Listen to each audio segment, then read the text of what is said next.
ان سے پہلے لوگوں نے بھی ایسی ہی مکاریاں کی تھیں تو اللہ کا حکم ان کی عمارت کی بنیادوں کی طرف سے آ پہنچا اور چھت ان پر ان کے اوپر سے گر پڑی، اور ایسی طرف سے ان پر عذاب آ واقع ہوا جہاں سے ان کو خیال بھی نہ تھا۔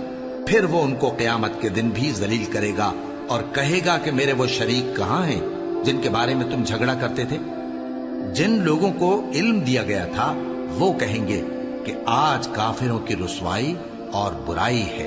ان کا حال یہ ہے کہ جب فرشتے ان کی روحیں قبض کرنے لگتے ہیں جبکہ یہ اپنے ہی حق میں ظلم کرنے والے ہوتے ہیں تو مطیع و فرما بردار ہو جاتے ہیں اور کہتے ہیں کہ ہم کوئی برائی نہیں کرتے تھے، ہاں جو کچھ تم کیا کرتے تھے اللہ اسے خوب جانتا ہے۔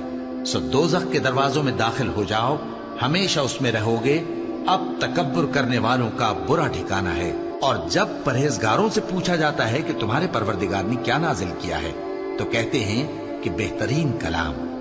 جو لوگ نیکوکار ہیں ان کے لیے اس دنیا میں بھی بھلائی ہے اور آخرت کا گھر تو بہت ہی اچھا ہے، اور پرہیزگاروں کا گھر بہت خوب ہے۔ وہ بہشت جاویدانی جن میں وہ داخل ہوں گے ان کے نیچے نہریں بہہ رہی ہیں، وہاں جو چاہیں گے ان کے لیے میسر ہوگا۔ اللہ پرہیزگاروں کو ایسا ہی بدلہ دیتا ہے۔ ان کی کیفیت یہ ہے کہ جب فرشتے ان کی جانیں نکالنے لگتے ہیں اور یہ کفر و شرک سے پاک ہوتے ہیں تو سلام علیکم کہتے ہیں اور کہتے ہیں کہ جو عمل تم کیا کرتے تھے ان کے بدلے میں بہشت میں داخل ہو جاؤ۔ کیا یہ کافر اس بات کے منتظر ہیں کہ فرشتے ان کے پاس جان نکالنے آئیں یا تمہارے پروردگار کا حکم عذاب آ پہنچے؟